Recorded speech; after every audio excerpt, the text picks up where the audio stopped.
রব্বুল আলামিন কুরআনুল কারীমে বলেছেন আল্লাহু খালিকু কুল্লি শাইইন ওয়া হুয়া আলা কুল্লি শাইইন ওয়াকিল। আল্লাহ তাআলা বলছেন সকল কিছু সৃষ্টি করেছি আমি, আর সবকিছুর তত্ত্বাবধান এবং পরিচালনার দায়িত্ব যার হাতে, গলার আওয়াজ বড় করে বলেন তিনি কে? এই প্রকৃতি এমনি এমনি চলে না, প্রকৃতিকে একজন চালান, যিনি চালান তিনি কে? ভূমিকম্পের এক নম্বর কারণ বলছিলাম প্রাকৃতিক কারণ। এই যে মাটি, এই মাটির উপরে আমরা বাস করি, এই মাটিগুলো এক ধরনের পাতলা প্লেটের উপরে নির্মিত। আধুনিক বিজ্ঞান যার নাম দিয়েছে টেকটনিক প্লেট। এই টেকটনিক প্লেটগুলো সন্তরণের ফলে যখন কোনো একটা প্লেটের সাথে আরেকটা প্লেটের ধাক্কা লাগে, তখন মাটির উপরে কম্পন শুরু হয়, ভূকম্পন শুরু হয়। এবং সেই ভূমিকম্পটা কত তীব্র হবে সেটা ডিপেন্ড করে ওই ধাক্কা খাওয়ার উপরে। যত জোরে হিট হবে ভূমিকম্পটা, এই মাটির উপরের জিনিসগুলো তত বেশি তীব্র পরিমাণে নড়ে চড়ে উঠবে। ভূমিকম্পের আরো কিছু কারণ আছে, যেমন ভূগর্ভে মাটির নিচে শিলা আছে, এই শিলাগুলো যখন সরে যায়, শিলাচ্যুতি ঘটে, তখনও ভূমিকম্প হয়। আবার ভূগর্ভে আগ্নেয়গিরি রয়েছে, যখন আগ্নেয়গিরি থেকে অগ্নুৎপাত হয় তখনও ভূমিকম্প হতে পারে, অথবা ভূমিধসের কারণেও ভূমিকম্প হতে পারে। তবে মনে রাখতে হবে, এই প্রকৃতিকে ভারসাম্যপূর্ণ ভাবে পরিচালনা করা কিংবা প্রকৃতিকে ভারসাম্যহীন করে বিপর্যয়ের মুখে ঠেলে দেওয়া, এর ইখতিয়ার কেবলমাত্র একজনের কাছে, তিনি কে? এই বাংলাদেশের মাটি, এটাকে যদি আল্লাহ চান পুরো বাংলাদেশকে কাঁপায়া দিয়া সবগুলো বড় বড় টাওয়ারকে মাটির সাথে আল্লাহ মিশাইয়া দিবেন, আল্লাহর কয়েক বছর সময় লাগবে। আর একটু জোরে বলেন, আল্লাহ বলবেন শুধু কুন ফায়াকুন। আপনি চোখের পলক ফেলতে পারবেন না, সব মাটির সাথে মিশে যাবে। ভূমিকম্পের নামে আল্লাহ কেন সূরা দিয়েছেন জানেন? মাটির উপরে বাস করে মাটির তৈরি মানুষ যেন বেশি বাহাদুরি না দেখায়, কারণ বেশি বাহাদুরি দেখালে এই মাটি যিনি বানিয়েছেন, মাটির তৈরি মানুষ যিনি বানিয়েছেন, আল্লাহ চাইলে মাটির তৈরি মানুষকে তার বাহাদুরির কারণে, জুলুমের কারণে মুহূর্তেই মাটির তলে আল্লাহ ধসাইয়া দিতে পারে। পৃথিবীতে নিরাপদ জায়গা কোথাও নেই, গোটা দুনিয়া রিস্কি জোন। গাড়িতে আছেন, অ্যাক্সিডেন্ট করে মরে যেতে পারে। বাড়িতে ঘুমিয়েছেন, ভোর রাতে তুরস্কের মতো বিল্ডিং ধসে মরে যেতে পারেন, লাশও পাওয়া যাবে না আপনার। বাড়িতে ঘুমিয়েছেন 2022 সালের ভয়াবহ বন্যার মতো, হঠাৎ করে পানি উঠে ঘর দোয়ার শেষ করে ফেলতে পারে। পৃথিবীতে নিরাপদ জোন কোথাও আমি অবাক হয়ে যাই, এই পৃথিবীতে মানুষ এরকম রিস্কি অবস্থায় থেকে, এখানেও রিস্ক। বলবেন হুজুর এখানে রিস্ক কোথায়? রিস্ক নাই মানে এখানেও এই মুহূর্তে প্রাকৃতিক বিপর্যয় হয়ে যেতে পারে, আপনি টেরও পাবেন। গত বছর মাহফিলের মধ্যে, আরে বাপ রে বাপ, প্যান্ডেল উড়ায় এনেছে, আমি ওই জায়গায় মারছি দৌড়, মানুষও দৌড়, আমিও দৌড়।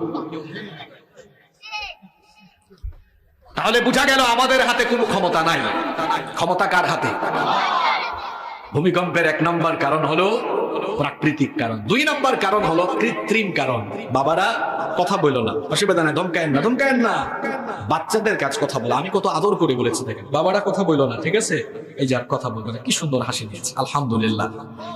বাচ্চারা ভালো তো, এই যে এরা এই বয়স থেকে মাহফিলে আসতেছে, এখন থেকে তাদের মানসিকতা কোরআনমুখী হচ্ছে।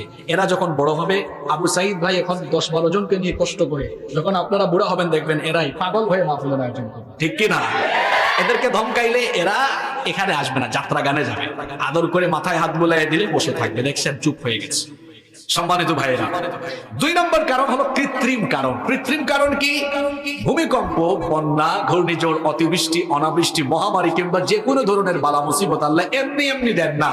এগুলো মানুষের পাপের কামাই, গুনাহের কামাই, এমনি এমনি আসে না। মানুষ যখন গুনাহ আর পাপ করতে করতে সে যখন গুনাহের সাগরে ডুবে যায়, তখন আল্লাহ তাআলা সতর্ক করার জন্য মাঝে মাঝে ভূমিটাকে নাড়ান, অথবা প্রবল বায়ু পাঠান, দাবানল কিংবা যে কোনো বিপর্যয় পাঠান। দেখেন নাই 2 বছর মহামারী এমন ভাবে আসছে, পৃথিবীর বিজ্ঞান আর বিজ্ঞানীরা এমনি মাথা নত করে দিচ্ছে।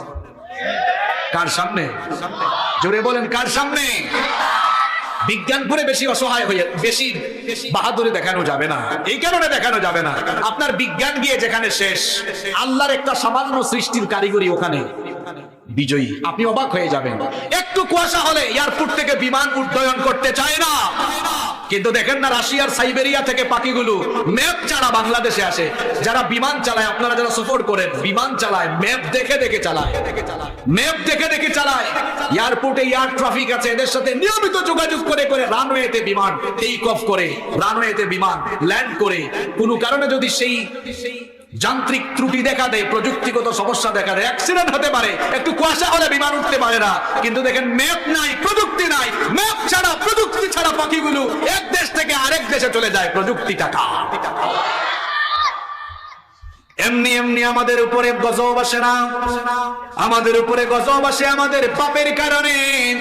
এজন্য রব্বুল আলামিন কোরআনে কারীমে বলেছেন, যাহারাল ফাসাদু ফিল বাররি ওয়াল বাহরি বিমা কাসাবাত আইদিন নাস। স্থলে এবং জলে মানুষের উপরে যত বিপর্যয় আসে, যত বিপর্যয় ঘটে, এগুলো এমনি এমনি আসে না, এগুলো মানুষের দুই হাতের কামাই। যখনই মানুষ পাপাচারে ডুবে যায়, আল্লাহর অবাধ্যতায় সীমা লঙ্ঘন করে ফেলে, তখন মানুষকে সতর্ক করার জন্য ভূমিকম্প কিংবা অন্যান্য গজব দেন যিনি, তিনি কি? টিভিতে পত্র পত্রিকায় কয়েকদিন ধরে একটা খবর বেশি করে প্রচার হচ্ছে। সেটা কি? ভূতত্ত্ববিদরা এবং আবহাওয়াবিদরা বলছেন বাংলাদেশে আগামীতে ভয়াবহ ভূমিকম্প হতে পারে, ভয়াবহ একটা ভূমিকম্পের ঝুঁকি বাংলাদেশেও আছে। আর এদেশের হুজুররা আরো বহু আগ থেকে বলতেছেন ভূমিকম্প না, আরো যে কি জাতের গজব আছে সামনে। কারণ নবীজির একটা হাদিস শোনাই, নবীজি বলেছেন কিয়ামতের ঘটনা ঘটার আগে শেষ জামানায় সিরিজ ভূমিকম্প হবে, সিরিজ ভূমিকম্প। তুরস্কের একটা ভূমিকম্পের পর আফটার শক হয়েছে কয়েকশো বার। আফটার শক বুঝেন আপনারা? ভূমিকম্পের পরে এর তীব্রতাটা কমে না, মাঝে মাঝে আবারও কেঁপে উঠে। টিভিতে দেখেন না আপনারা? ভয়াবহ ভূমিকম্প হবে কিয়ামতের আগে। হঠাৎ করে দেখবেন বিশাল বিশাল টাওয়ার, রাতের বেলা দেখেছিলেন, সকাল বেলা নাই।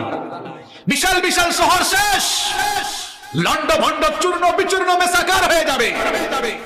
নবীজি বলেছেন কিয়ামতের আগে খাসফান ওয়া মাসখান ওয়া কাদফান, ভয়াবহ ভূমিকম্প হবে। হঠাৎ আগুন লেগে যাবে, দাবানল কুত থেকে আগুন আসছে কেউ টেরও পাবে না, চেহারার বিকৃতি ঘটবে। কেন এই গজবগুলো আসবে? নবীজি বেশ কিছু কারণ বলেছেন। ইদা কানাল বাগনামু দুআলা, রাষ্ট্রের সম্পদ মানুষ যখন নিজের সম্পদ মনে করে ভক্ষণ আরম্ভ করবে, তখন কিয়ামতের আগে এই গজব আল্লাহর তরফ থেকে আসবে। ওয়াল আমানাতু মাগরামা, চতুর্দিকে যখন আমানতের খেয়ানত শুরু হয়ে যাবে। ওয়া তুআল্লিমা লিগাইরিদ্দিন, মুসলমান তার সমাজ আর রাষ্ট্র থেকে যখন দ্বীনি শিক্ষাকে বাদ দিয়ে শিক্ষা সিলেবাস তৈরি করবে, ওই সমাজ এবং রাষ্ট্রের উপরে কিয়ামতের আগে ভয়াবহ গজব আসবে। গজব আসে সামনে, কারণ আমরা আমাদের সিলেবাসে সব রেখে দিয়েছি, কিন্তু আমরা আমাদের সিলেবাসে কোরআন রাখি নাই, হাদিস রাখি নাই, ইসলাম রাখি নাই। দেখেন ভাই, আমরা এক একজন এক এক দল করি ঠিক আছে, কিন্তু আমাদের সর্বপ্রথম পরিচয় আমরা মুসলমান। আমরা প্রত্যেকে চাই আমাদের সন্তানগুলো দিন হোক, দিনদারি হোক, দিন শিখুক, কোরআন শিখুক, হাদিস শিখুক, সভ্য হোক, ভদ্র হোক, নম্র হোক, বিনয়ী হোক। চাই কি চাই না? এজন্য শিক্ষার ভেতরে দ্বীনি শিক্ষা থাকলে আমাদের বাচ্চাগুলো নৈতিক চরিত্রবান হবে, ঠিক কিনা? তাহলে ভূমিকম্প, আজকের সূরাটা ভূমিকম্পের নামে। চলেন আমরা এই সূরা নিয়ে আলোচনা শুরু করি। আপনাদের মনোযোগ আছে তো? অনেক সুন্দর একটা সূরা। এই সূরা নিয়ে আলোচনার আগে আমরা একটু সংক্ষিপ্ত সময়ে এই সূরার প্রাইমারি কিছু তথ্য জেনে নেই। এই সূরাটি কোরআনুল কারীমের সর্বশেষ পারা, অর্থাৎ 30তম পারায় অবস্থিত। এই সূরার সিরিয়াল নাম্বার হলো 99, রুকু সংখ্যা 1, আয়াত সংখ্যা 8। বলেন তো সূরাটা কত নাম্বার পারায়? আরো জোরে বলেন। এই সূরার সিরিয়াল নাম্বার 99। জোরে বলেন কত? রুকু সংখ্যা, আয়াত সংখ্যা। চলেন আমরা আবার শুরু করি। রব্বুল আলামিন প্রথম আয়াতে বলছেন, ইদা জুলজিলাতিল আরদু জিলজালাহা। আল্লাহ তাআলা বলছেন যখন জমিনকে, পৃথিবীকে প্রবল ভাবে কাঁপিয়ে দেওয়া হবে, জমিনকে যখন প্রবল ভাবে প্রকম্পিত করা হবে, এই যে গোটা পৃথিবী, এই পৃথিবীতে একদিন এমন একটা বিরাট ভূমিকম্প হবে। এখন তো ভূমিকম্প হলে 2-3টা দেশে হয়, 4-5টা দেশে হয়, কিন্তু অন্য জায়গায় হয় না। কিন্তু রব্বুল আলামিন ভূমিকম্পের নামে একটা সূরা দিয়ে বলেছেন পৃথিবীর সবচাইতে বড় ভূমিকম্প এখনো বাকি আছে। এখন কোন ভূমিকম্প হলে বিজ্ঞানীরা রিক্টার স্কেল দিয়ে মেপে বলে এটা 7.8, 8, 9, 4.5, 4.6। ভূমিকম্পের মাত্রা নির্ধারণ করে, কিন্তু আল্লাহ তাআলা বলছেন বড় একটা ভূমিকম্প আছে, ওই ভূমিকম্পের মাত্রা কত হবে পৃথিবীর বিজ্ঞান এটাকে ধারণাও করতে পারবে না। আল্লাহু আকবার। আল্লাহ বলছেন কেমন ভাবে ঝাঁকুনি দেওয়া হবে শোনো, ইদা জুলজিলাতিল আরদু জিলজালাহা, একটা ভূমিকম্পে গোটা দুনিয়াকে লন্ডভন্ড করে দেওয়া হবে, গোটা দুনিয়াটা কেঁপে উঠবে। রব্বুল আলামিন কোরআনুল কারীমের 22 নম্বর সূরা সূরাতুল হাজ্জের প্রথম আয়াতে বলছেন, ইয়া আইয়ুহান নাসুত্তাকু রাব্বাকুম ইন্না জালজালাতাস সাআতি শাইউন আযীম। আল্লাহ তাআলা বলছেন, ইয়া আইয়ুহান নাস, হে মানব জাতি, ইত্তাকু রাব্বাকুম, তোমরা তোমাদের রবকে ভয় করো, সেই রব, ইন্না জালজালাতাস সাআতি শাইউন আযীম, নিশ্চয়ই সেই রবের হুকুমে এমন একটা বড় ভূমিকম্প হবে, যেই ভূমিকম্পে গোটা দুনিয়াটা লন্ডভন্ড হয়ে যাবে। সেই ভূমিকম্পের ঘটনা ঘটবে তখন ইসরাফিল আলাইহিস সালাম সিংহায় ফুৎকার দিবেন। যখন আল্লাহ তাআলা একজন ফেরেশতা বানিয়েছেন, পৃথিবী ধ্বংসের উদ্বোধন তার মাধ্যমে আল্লাহ করবেন। এই মহাবিশ্বে লন্ডভন্ড ধ্বংস করে দেওয়ার উদ্বোধন তার সিংহার ফুৎকার দিয়ে হবে। একজন ফেরেশতা, সেই ফেরেশতার নাম হলো ইসরাফিল। ওই ফেরেশতাকে বানানোর পরে সেই ফেরেশতা আল্লাহর আরশে আজিমের দিকে অপলক নয়নে তাকিয়ে আছেন, কান পেতে আছেন, আর মুখের সামনে সিংহা নিয়ে আছেন। তিনি কান পেতে আছেন, যখন আল্লাহ আদেশ করবেন সঙ্গে সঙ্গে তিনি দায়িত্ব পালন শুরু করবেন। ইসরাফিল আলাইহিস সালাম কিয়ামতের ঘটনা ঘটার সময় সিংহায় ফুৎকার দিবেন মোট 2 বার। আমার কথা বুঝে থাকলে গলার আওয়াজ বড় করে বলেন, কয়বার? একবার। প্রথমবার তিনি যখন সিংহায় ফু দিবেন, একটা সিংহার ফুৎকারে দুনিয়াতে তখন যারা বেঁচে থাকবে সবার কানের পর্দা ফেটে গিয়ে সবাই মরে যাবে। আল্লাহু আকবার। এমন একটা ফু তিনি মারবেন, আল্লাহ তাআলা ইসরাফিল আলাইহিস সালামকে বলবেন সিংহায় প্রথমবার ফু মারো। প্রথমবার সিংহায় ফু দেওয়ার পরে কি হবে? রব্বুল আলামিন কোরআনুল কারীমের 69 নম্বর সূরা সূরাতুল হাক্কা 13 নম্বর আয়াত থেকে আল্লাহ বলছেন, ফাইদা নুফিখা ফিস সূরি নাফখাতুন ওয়াহিদা ওয়া হুমিলাতিল আরদু ওয়াল জিবালু ফাদুক্কাতা দাক্কাতান ওয়াহিদা ফায়াউমাইযিন ওয়াকাআতিল ওয়াকিআ। রব্বুল আলামিন বলছেন, যখন একবার সিংহায় ফু দেওয়া হবে তখন পাহাড় সুদ্ধা এই জমিনকে উপরে তুলে একটা আছাড় দিয়ে সবকিছুকে মাটির সঙ্গে মিশিয়ে দেওয়া হবে। আল্লাহু আকবার। আল্লাহ বলছেন, যখন প্রথমবার সিংহায় ফু দেওয়া হবে, এই যে উঁচু উঁচু টাওয়ার, আপনাদের সুনামগঞ্জে তো বড় বড় কোনো টাওয়ার নাই, বিল্ডিং নাই। সিলেটে, ঢাকায় গেলে অথবা বিদেশে সুইজারল্যান্ডে, দুবাইয়ে গেলে দেখবেন কত বড় বড় টাওয়ার, 120 তলা 30 তলা পর্যন্ত বানিয়েছে। কিয়ামতের আগে হয়তো আরো বেশি দুনিয়া উন্নত হবে। আল্লাহ বলছেন, যখন সিংহায় প্রথমবার ফু মারা হবে, সিংহায় ফু মারার সঙ্গে সঙ্গে দুনিয়ার এই জমিনের উপরে থাকা প্রত্যেকটা বিল্ডিং টাওয়ার যা আছে সঙ্গে সঙ্গে মাটির সাথে মিশে যাবে। আসমান জমিন উলট পালট হয়ে যাবে। এই যে বিশাল বিশাল পাহাড় আপনারা দেখেন, আকাশের দিকে মাথা উঁচু করে দাঁড়িয়ে থাকা পাহাড়গুলোর অবস্থা কেমন হবে শুনেন। রব্বুল আলামিন কোরআনুল কারীমের 73 নম্বর সূরা সূরাতুল মুজাম্মিলের 14 নম্বর আয়াতে বলছেন, ইয়াউমা তারজুফুল আরদু ওয়াল জিবালু ওয়া কানাতিল জিবালু কাসীবাম মাহিলা। আল্লাহ তাআলা বলছেন, যখন ভূকম্পনের ফলে পাহাড় সহ জমিন কেঁপে উঠবে, তখন এই যে বিশাল বিশাল পাহাড়, এক একটা পাহাড় কেমন আপনি জানেন নাকি? এত উঁচা উঁচা পাহাড়। আল্লাহ বলছেন, পাহাড়গুলোর অবস্থা কেমন হবে শোনো। ওয়া কানাতিল জিবালু কাসীবাম মাহিলা, পাহাড়গুলো বালুর মতো উড়ে যাবে। অন্য আয়াতে আল্লাহ বলেছেন, ওয়া তাকুনুল জিবালু কালহিনিল মানফুশ, পাহাড়গুলো তুলার মতো উড়ে যাবে, কিচ্ছু থাকবে না, সব কিছু লন্ডভন্ড হয়ে যাবে, কিছুই থাকবে না।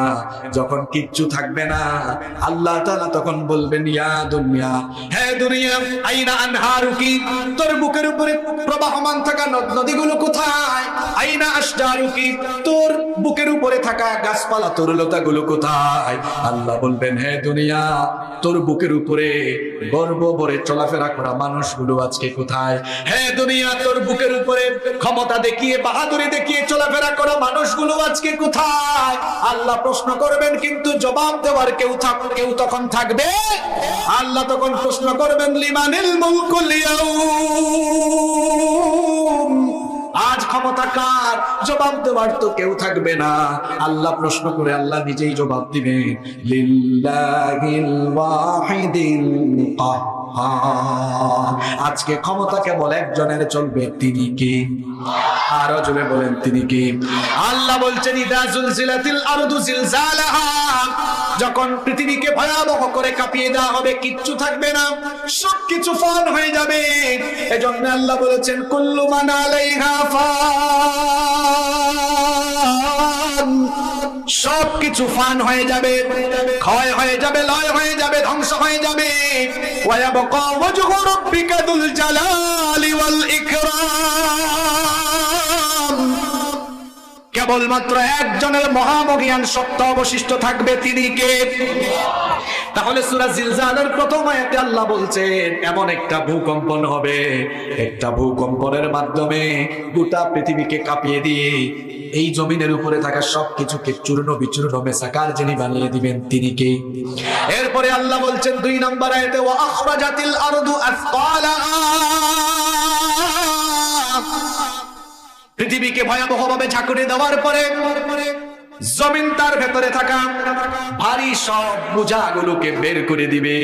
রব্বুল আলামিন কোরআনুল কারীমের 84 নম্বর সূরা সূরাতুল ইনশিকাকের 3 এবং 4 নম্বর আয়াতে বলেছেন, ওয়া ইদাল আরদু মুদ্দাত ওয়া আলকাত মা ফিহা ওয়া তাখাল্লাত, আর যখন জমিনকে সম্প্রসারিত করে দেওয়া হবে। আপনারা এখন বলতে পারেন, হুজুর জমিন আবার সম্প্রসারিত হবে কেমনে? আল্লাহ অন্যান্য সূরার মধ্যে বলেছেন, কিয়ামতের ঘটনা যখন ঘটবে, মাথার উপরে মহাশূন্যে থাকা সূর্য, চন্দ্র, গ্রহ, নক্ষত্র, তারকাপুঞ্জ সবকিছু আলোহীন হয়ে যাবে, খসে খসে পড়ে যাবে। এই যে বিশাল বিশাল সাগর, পৃথিবীর 4 ভাগের 1 ভাগ মাটি আর 3 ভাগ হলো পানি। প্রশান্ত মহাসাগরের আয়তন হলো 16,57,00,000 বর্গ কিলোমিটার, আটলান্টিকের আয়তন হলো 8,24,00,000 বর্গ কিলোমিটার। পৃথিবীর 4 ভাগের 3 ভাগ শুধু পানি আর পানি।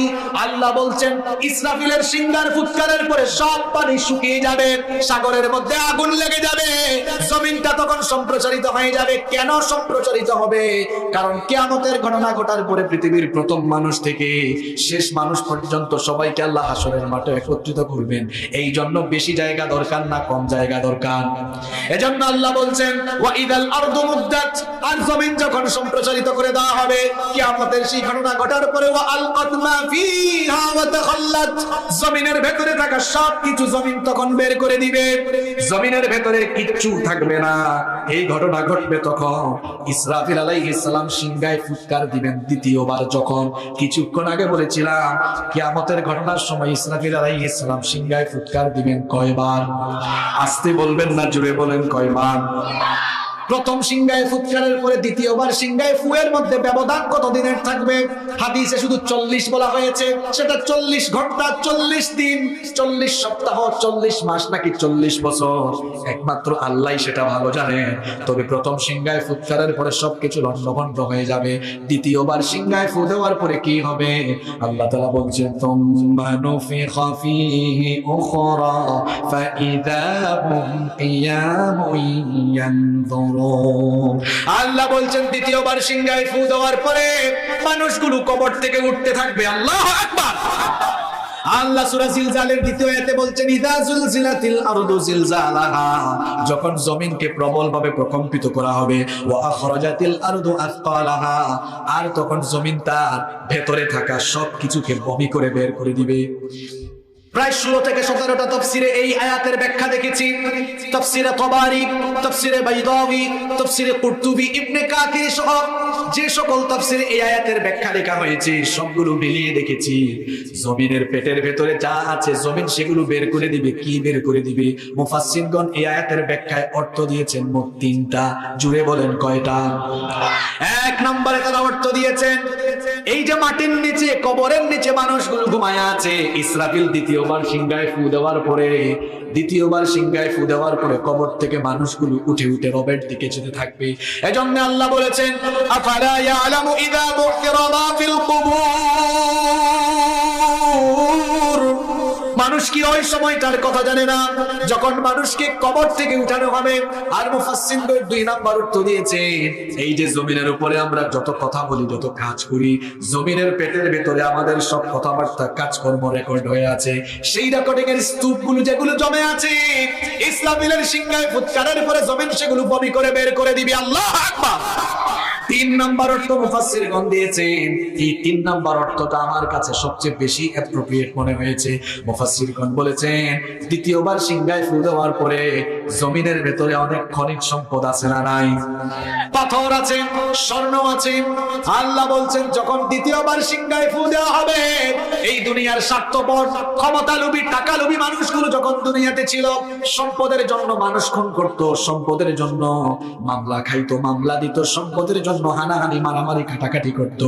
ইসরাফিল আলাইহিস সালাম দ্বিতীয়বার যখন সিংহায় ফু দিবেন, মানুষ কবর থেকে উঠে দেখবেন মাটির নিচের সব খনিজ সম্পদ তাদের সামনে, স্বর্ণের স্তূপ, হীরা, মুক্তা, কত ধরনের সম্পদ আর সম্পদ। এই ধনপুর স্কুলের মাঠে এখন যদি সোনার একটা স্তূপ দেখা যায়, মানুষ মারামারি করবে কার থেকে কে বেশি সোনা ব্যাগের ভিতরে ঢুকাইতে পারে, ঠিক কিনা? কিন্তু দ্বিতীয়বার সিংহায় ফু দেওয়ার পরে কবর থেকে উঠে মানুষ দেখবে সম্পদ আর সম্পদ, কিন্তু কোনো মানুষ সম্পদের ধারে কাছে যাবে না, কারণ সকল মানুষ যদি নফসি নফসি শুরু করবে। কার ভয়ে? আরো জুড়ে বলেন কার ভয়ে? কারণ ধন সম্পদ এগুলো দুনিয়াতে কাজে লাগবে, এগুলো আখিরাতে কাজে লাগবে না।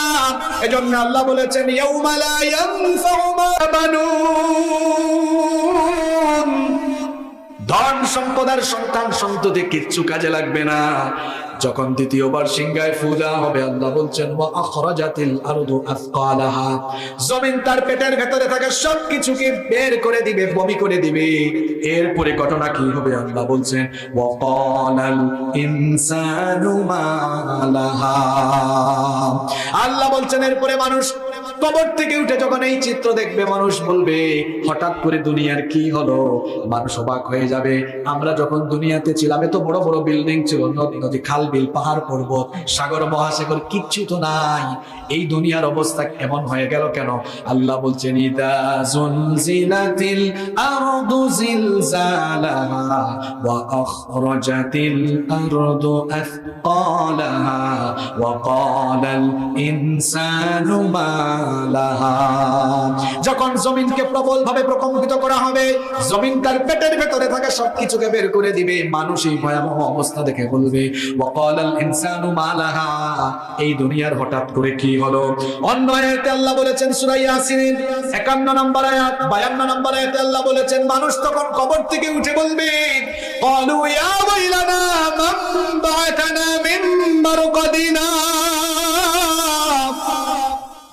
ইয়া ওয়াইলানা, আফসোস, দুর্ভাগ্য, কে আমাদেরকে কবরের ঘুম থেকে জাগ্রত করলো? তখন আওয়াজ আসবে হাযা মা ওয়াদার রহমান, এটা হলো রহমানের ওয়াদা। রহমান ওয়াদা করেছিলেন একদিন কিয়ামত হবে, তোমরা কিয়ামতের মাঠে দাঁড়াবে। রহমানের সেই ওয়াদা আজকে সত্য হচ্ছে। আর রহমান সেই কিয়ামতের কথা প্রচার করার জন্য দুনিয়াতে পয়গম্বর পাঠিয়েছিলেন। এজন্য আওয়াজ আসবে হাদা মা ওয়াদার রহমান ওয়া সাদাকাল মুরসালুন, রাসূলগণের সেই কথা সত্য ছিল, তারা যে কিয়ামতের কথা বলেছেন সেই কিয়ামতের ঘটনা আজকে ঘটে যাচ্ছে। দুনিয়াতে যারা বেনামাজি ছিল, সুদখোর ছিল, ঘুষখোর ছিল, গুনাহ করত, পাপ করত, এরা যখন হাসরের মাঠে উঠবে তখন তাদের কলিজায় ভয় লাগবে, কম না বেশি? আরো জোরে বলেন কম না বেশি? আল্লাহ সেই কথা এভাবে বলছেন কুলুবু ইয়াউমা ইদিন ওয়াজিফাতুন আবসারুহা খাশিয়া, তাদের কলিজা কেঁপে উঠবে, ভীত বিহ্বল হয়ে যাবে, তাদের দৃষ্টি নত হয়ে যাবে। কিন্তু ঈমানদার যারা, ভয় পাবে না তারা। আল্লাহ ঈমানদারদের ব্যাপারে বলেছেন লা ইয়াহজুনুহুমুল ফাযাউল আকবার ওয়া তাতালাক্কাহুমুল মালাইকা হাযা ইয়াউমুকুমুল্লাযী কুনতুম توعدون আল্লাহ বলছেন ঈমানদার যারা ভীত বিহ্বল হবে না তারা, বরং ফেরেশতারা এসে তাদেরকে সুসংবাদ দিয়ে বলবে তোমাদের জন্য কোনো ভয় নাই, তোমাদের জন্য কোনো চিন্তা নাই, জান্নাতে ঢোকার জন্য তোমরা প্রস্তুত হয়ে যাও।